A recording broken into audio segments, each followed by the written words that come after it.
હા હરખી, હું આજ તને એવી વાત કહીશ ને તો તારું હૈયું હરખથી સળકા જશે હો. અરે એમ પણ એવી કશી વાત છે, મને જલ્દી ક્यों નહીં? અરે હરખી, આજ હું ચોરી કરવા ગયો તો ને, હા ત્યારે મને માં મેલડી પ્રસન્ન થયા એમ? અને મને કહ્યું કે તારા ઘરે એક નહીં પણ બબે દીકરાનો જન્મ થશે. હે, શું કહો છો તમે? હા, આપણા ઘરે બેબી દીકરાનો જન્મ થશે? હા શું કહો છો ને તમે? માતાજી મારી માં એ તો ન્યાલ કરી દીધી મને. મારું વર્ષોનું સપનું સાકાર થશે. આજે તો આ હરખીના હરખનો કોઈ પાર નથી. અને હરખી, માં મેલડી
અને ભલા મના જો કદાચ કોઈ દીકરીએ પાણીએ દીવો કર્યો હોય, અને ભલા મના જો કદાચ જેના બાપની કમાઈ લઈને બેઠા હોય ને, જો કદાચ કે વેચી ન ખાધી હોય ને, તો આ કોટના પટાગળમાં બેઠા છો.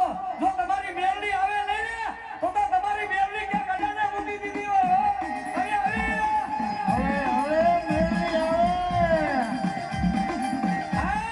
અને ખોરિયું નાની રાખો ને તો તમારા ખોરિયા બાપી એ તમારા બાપની મેલડી બાપી મેલડી બાપી.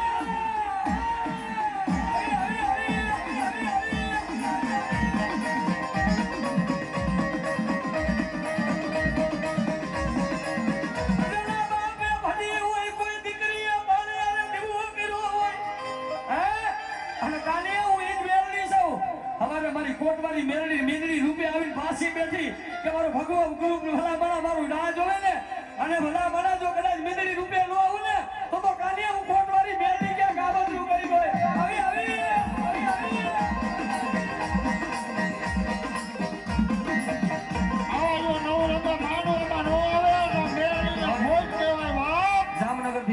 મોકલ સાઉન્ડ વાળા ભાઈ મોજ આવી ગઈ. 2001 રૂપિયા અહીંયા બક્ષિસ આપે મારી મેલડી જાજુ આપે. ભલા મણા દુનિયામાં જેને ભાઈઓએ મૂકી દીધા હોય, જેને હગાએ જાકારો દઈ દીધો હોય, દુનિયાએ દગો કર્યો હોય, પણ ભલા મણા મારી મેલડીએ દગો ન કર્યો હોય ને, એની મેલડી આવે રાકાની માતા ન આવે, રાકાની માતા ન આવે.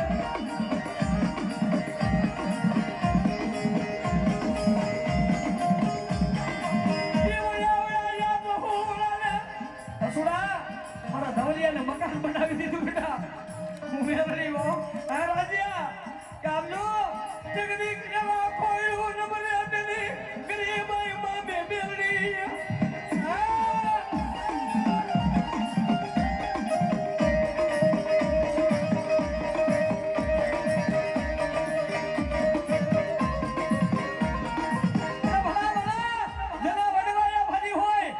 દીકરીએ પાણી અને દીવો કર્યો હોય અને દુનિયામાં જો તમારું ધર્મ આવે નહીં ને તો તમારા વડવાએ ક્યાંક ભલા ભલા અડાને મૂકી દીધી હોય.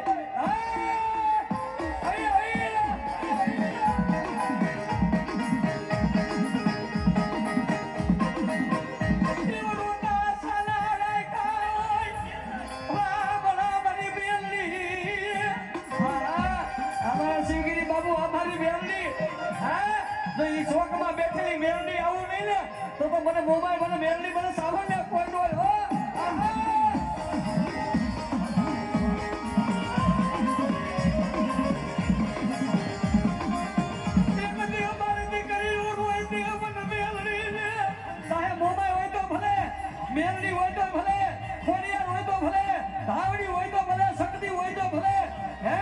33 કરોડ દેવાનું જો તમારા ફોટા આગળમાં દેવ લઈને બેઠા હોય અને તમારી દેવીઓ આવે નહીં ને તો ભલા ભલા કે તમને મૂકી ડૂડલ બની ગયો.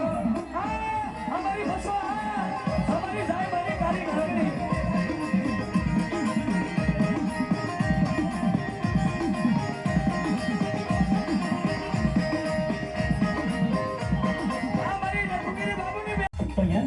મારી ઘડવાનો કાંટો મેલડી ન લાગવા દેતી.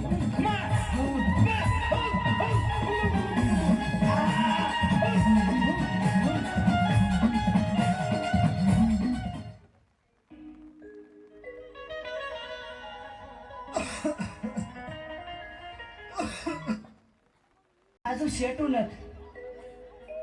અરે અરે જીવન જન્માના બાપુ, તમે મને એકલી મેળીને જાતા રહો, પછી મારે જીવીને હું કરવું હે?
જીવન બેટા જગમાલ, રો માં બેટા. ને જગમાલ, તને હું આ પાવો આપું અને જીવન તને હું આ વીણા આપું છું. જીવનમાં જ્યારે પણ તમારું સંકટ પડે ત્યારે આ પાવો ને વીણા વગાડજો. હું પાવાના રાગની દેવીમાં મેલડી તરત તમારી મદદે દોડી આવીશ.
માંગશે નામ મારા આલે પાવો માર જગમાલા રે આલે વેણુ માર જીવણિયા રે આલે પાવો માર જગમાલા રે આલે વેણુ માર જીવણિયા રે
આ તો સામત તમે અહીંયા બેઠા છો? હા તમારે તો ગઢમાં આવવાનું હોય. અરે ગઢમાં તો મારે આવવું હતું, પણ મારા આવા હાલ જોઈને તમારા સિપાહીભાઈ મને ગઢમાં ન આવવા દીધું. પણ તમારી આવી દશા એને કદાચ તમને ઓળખવામાં ભૂલ ખાધી હશે. તમારા આવા હાલ શું થયું? લ્યો આ સંદેશો તમારા બેને લખી આપ્યો છે અને તમારી પાસે મને મોકલ્યો છે. આમાં બધી વાત વિસ્તારથી લખી છે. સંદેશો બેન જાહલનો?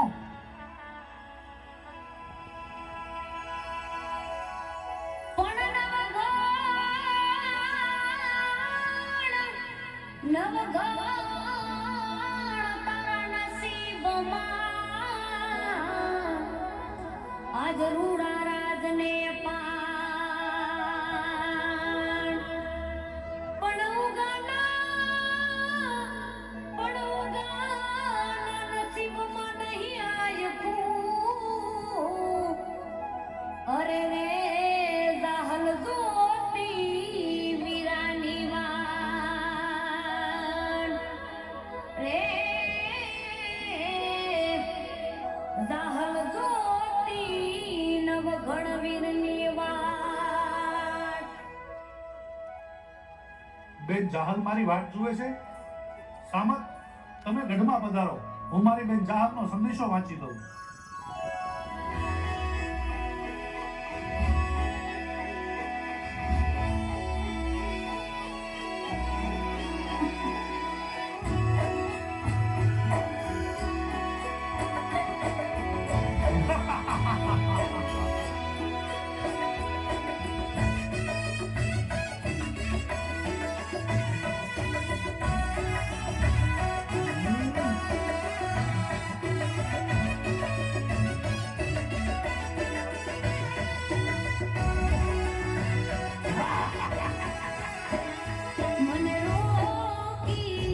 મને રોકી સુમરાએ સિંધમાં રોકી.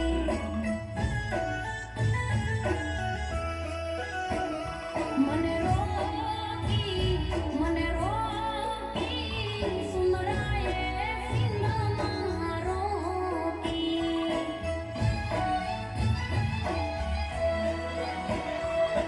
વિપત રે વાટુ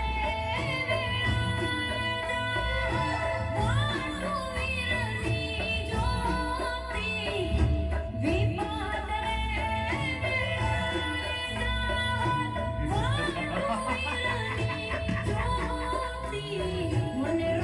જ્યોતિ.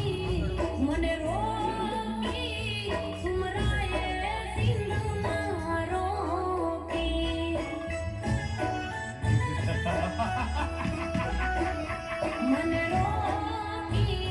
મને રોકી સુમરાએ સિંધમાં રોકી.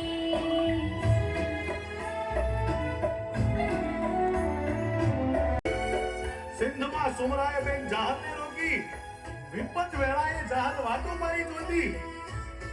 અરે સામત, આ મારી બેન જાહલ શું લખે છે? વીરા નવઘણ મારા હા, કે માગીને બેની જાહલ મારા શરીરની ચામડીની મોજડી બનાવીને તારા પગમાં પહેરાવું ને બેની જાહલ, તોય તારા બાપુ દેવાએ બોદલના ઋણમાંથી હું મુક્ત થાવ એમ નથી. હા, અને મેં કહેલું વીરા નવઘણ કે મારું આ કાપડું તારી પાસે લેણો રહ્યું. સમય આવે ત્યારે હું માંગીશ. જે કાપડું હું આજ માંગુ છું વીરા નવઘણ, આ નવઘણના ખોળિયામાં પ્રાણ હોય અને બેન જાહલને આપેલું વચન ભૂલી જાય એવો હુરલ તો ક્યારેય ન ઉગે. માંગો. જાહલે ચીઠી મોકલી જઈ દેજો વીરાને આ. કેરી વાટ બેઠી વેણી જાહલે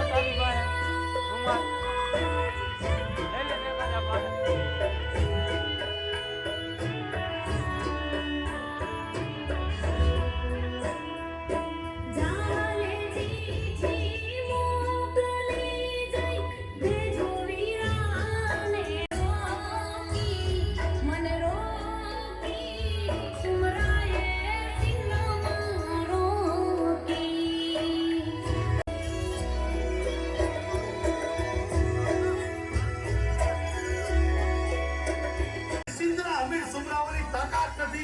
સોરઠની ધરતી પર પગ મૂકી અને બેન દીકરીનો પાલો પકડી શકે.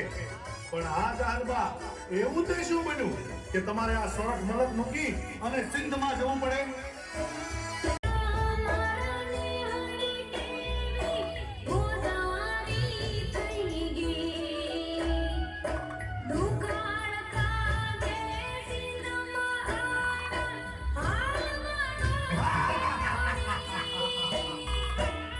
તમારા ભાઈ નવગણને યાદ ન કર્યો બેની માં?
અરે જાહબા, તમારે આ સોરઠ મલક મૂકી અને સિંધ મલકમાં જવું પડે તો આ નવગણ માટે શરમની વાત કહેવાય બેની બા. જ્યારે આ રાણા પરિવારમાં દુકાળ પડ્યો ને ત્યારે તમારા મા બાપે લીલા માથાના ખાતર વાવ્યા હતા, જેના કારણે આ નવગણ જીવે છે. અમારનો પાર પાડી શકું તો આ નવગણના રાજપાટ શા કામના જાહબા? તમે મને જાણ ન કરી અને સિંધ મલકમાં ગયા. તમે ભારે કરી જાહલબા, તમે મને જાણ ના કરી.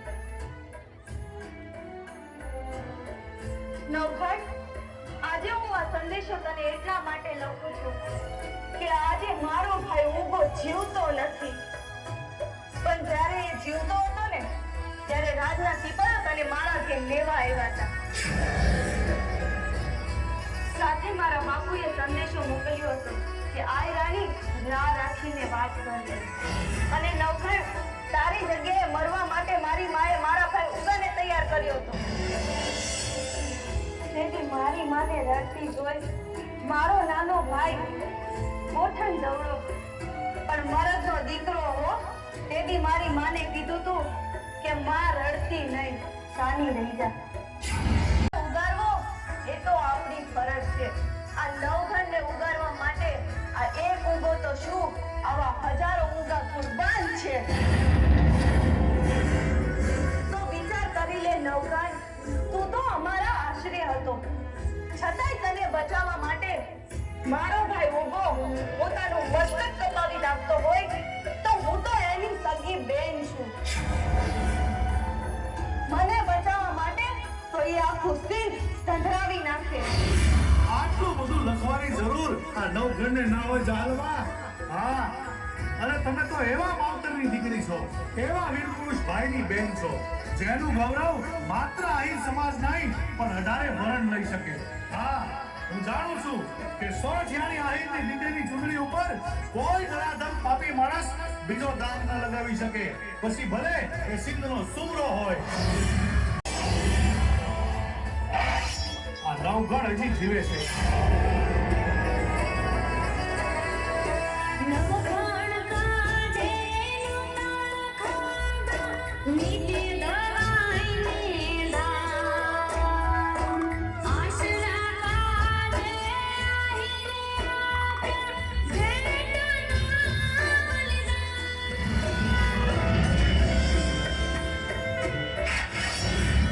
અરે ચાહલબા, આ નવગણના રૂપમાં ભાઈ ઉભો છે.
તો એ મરદનું ફાડ્યું ચાલ્યું ના રે મો. આ નવગણના રૂપમાં તમારો ભાઈ ઊભો છે હો. પણ આજે નવઘણ ઊભો જીવતો નથી એટલે મારે તને કહેવું પડે છે.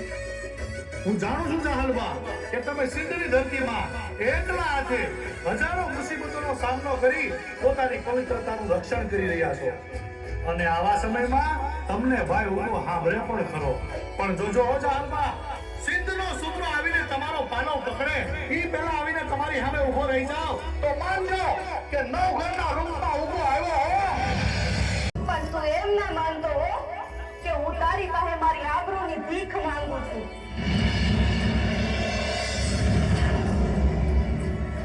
પણ આ તો તારી ફરજ છે એ હું તને સમજાવું છું. બેનો આવજે. હે ગરવા ગિરનાર, હે મુરલીધર મહારાજ, મારી બેન જાહલને થોડી હિંમત આપજો. કારણ કે આ સોઠ મલકમાંથી હું સિંધ મલકમાં બેન જાહલની વારે જાઉં એટલામાં મારે આડો 12 ગામનો ખારો સમુદ્ર આવે છે. એ સમુદ્ર પાર કરવામાં મારે કદાચ મોડું પણ થાય અને બેન જાહલની ધીરજ ખૂટી જાય અને કાંઈ અજુકતું પગલું ભરે અને જો જીવ કાઢી નાખે તો આ નવઘણના કપાળમાં કલંકની કાળી કીલી લાગી જાય. એટલા માટે ગરવા ગિરનાર, જીવનમાં પહેલી વાર તમને એટલું વિનવું છું કે બેન જાહલને થોડી હિંમત આપજો. હું આવું છું બેન જાહલ, તારી વારે આવું છું.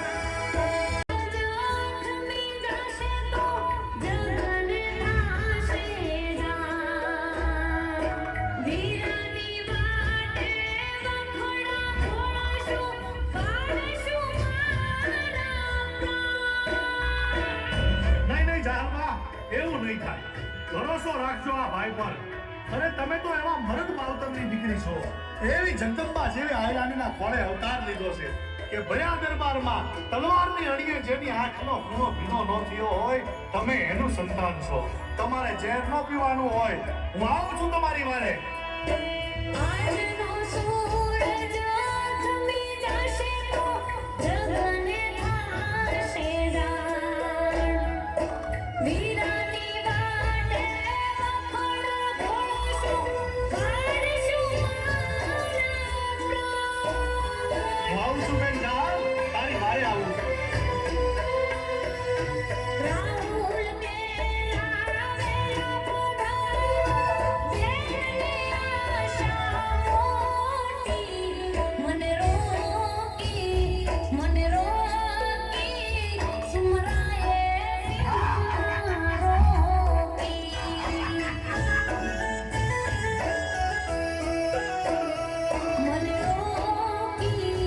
મને રોકી સુમરાએ સિંધમાં રોકી.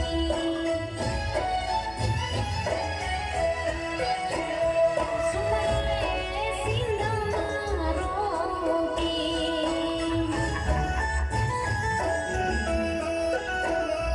જાહલને સિંધમાં રોકી.